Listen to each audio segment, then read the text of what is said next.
जे पगचन, मैंने तो बस यही पगचन बनाए थे। तो जे लक्ष्मी जी के पगचन भीतर तक कैसे आ गए? किसने करो जे? इसका अर्थ तो जे है ना कि लक्ष्मी जी सच्ची में हमारे घर पधारी हैं।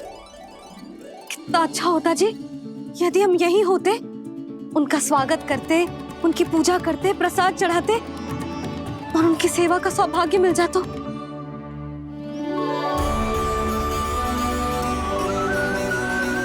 वो तो अभी भी मिल सकते हैं मैया, लक्ष्मी देवी सामने ही तो है।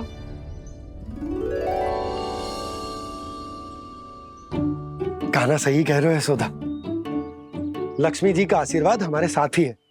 और वैसे भी जिन पर नारायण की कृपा होती है, लक्ष्मी जी उनके साथ तो होती ही है। पर मैं कैसे संतोष करूं? मेरा मन हो रहा है कि कैसे भी मुझे उनके साक्षात दर्शन मिल जाते। अरे ये देखो तो सही, उनकी उपस्थिति का संकेत दे दियो है। ये कोई साक्षात दर्शन से कम है क्या? चलो हम लक्ष्मी पूजन कर लेते। इस बार तो हमारे साथ कान्हा भी लक्ष्मी पूजन करेगा। प्रभु मेरी पूजा करेंगे? मैया की इच्छा तो यही है। पर आप मेरी पूजा कैसे कर सकते हैं प्रभु? आप मेरे स्वामी हैं, आपकी पूजा करना मेरा धर्म है। नहीं प्रभु, यह अनुचित होगा।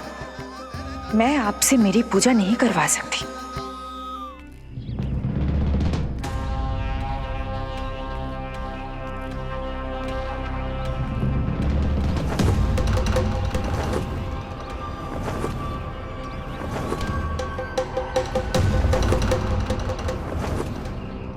बस करो बकासुर, बहुत हुआ ये लुका छिपी का खेल।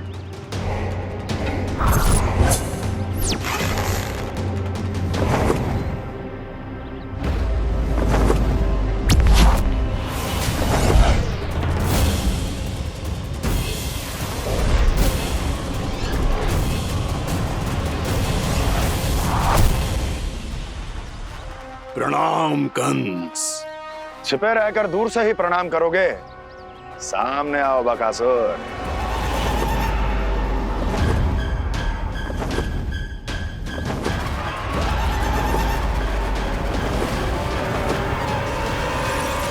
चेतावनी को प्रणाम समझने की भूल केवल तुम ही कर सकते हो कंस।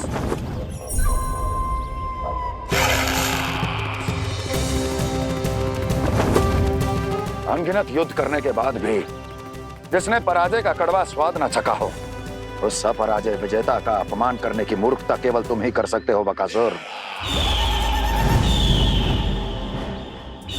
अपने दिव्य अस्त्रों से किसे भयभीत कर रहे हो कंस? उसे जिसे संपूर्ण देवता भी मिलकर परास्त नहीं कर पाए थे। समय के साथ तुम्हारी स्मरण शक्ति पर धूल लग गई है बकासुर।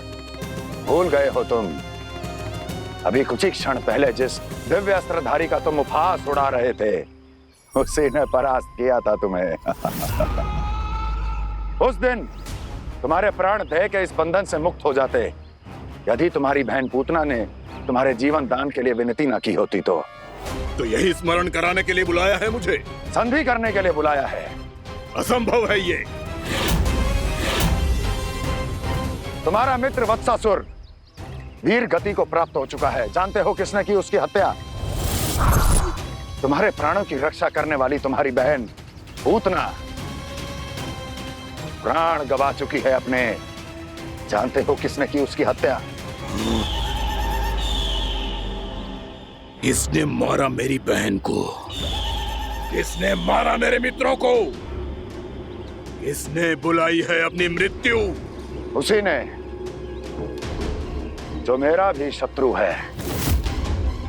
इसीलिए बुलाया है तुम्हें यहाँ पर संधि करने के लिए, प्रतिशोध का एक अवसर देने के लिए। तुम नाम बताओ उसका कंस। उस दुष्ट को कच्चा ही निगल जाऊंगा मैं। बोलो कौन है वो? एक बालक है, कृष्ण। किंतु वो एक विष्णु अवतार है बकासुर। किसी का भी अवतार क्यों ना हो, इस इसी क्षण से मैं हूं उसके काल का अवतार। तुम केवल इतना बताओ कि कहां मिलेगा वो। वृंदावन, वृंदावन। कान्हा, आजा, पूजा आरंभ करते हैं। नहीं प्रभु,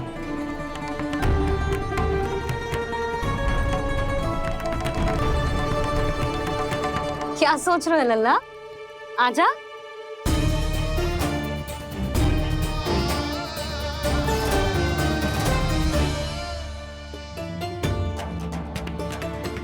पहले इस राक्षस का सामना करना होगा मुझे, अन्यथा ये सुखदन को सबके लिए अशुभ बना देगा।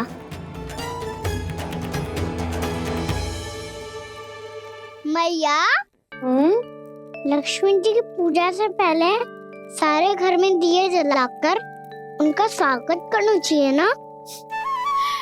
कितना सयाना होगा मेरा लल्ला। चलो जी, दिए जला। आजा।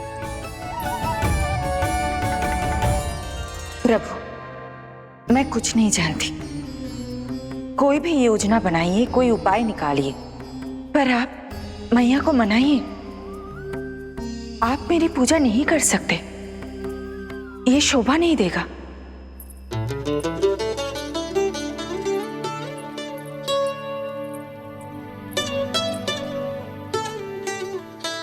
पहला दिया जलाएगो लल्ला? हाँ मैया। ले, ध्यान से लल्ला।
इतनी शीघ्र पहुंच गया यहाँ?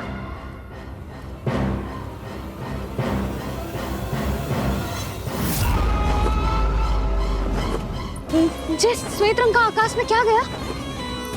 सुनो जी, देखो आपने, ये तो अवश्य ही बहुत अशुभ संकेत है जी। कहाँ है वो? कहाँ है विष्णु अवतार कृष्ण? दिवाली के शुभ दिन अशुभ संकेत की बात करियो मैया। ये तो कयूत तीव्र चलने के कारण मुझे है, फिर से चला लेंगे।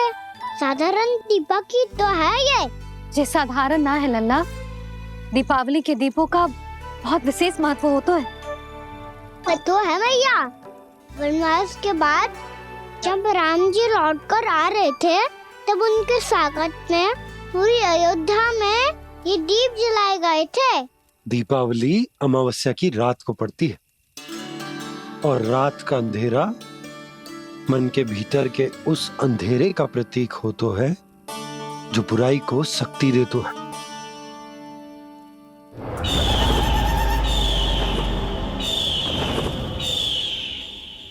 ये दीपक का तेल है ना, जे मन के विकारों का प्रतीक है, और जे बाती प्रतीक है हमारी आत्मा का।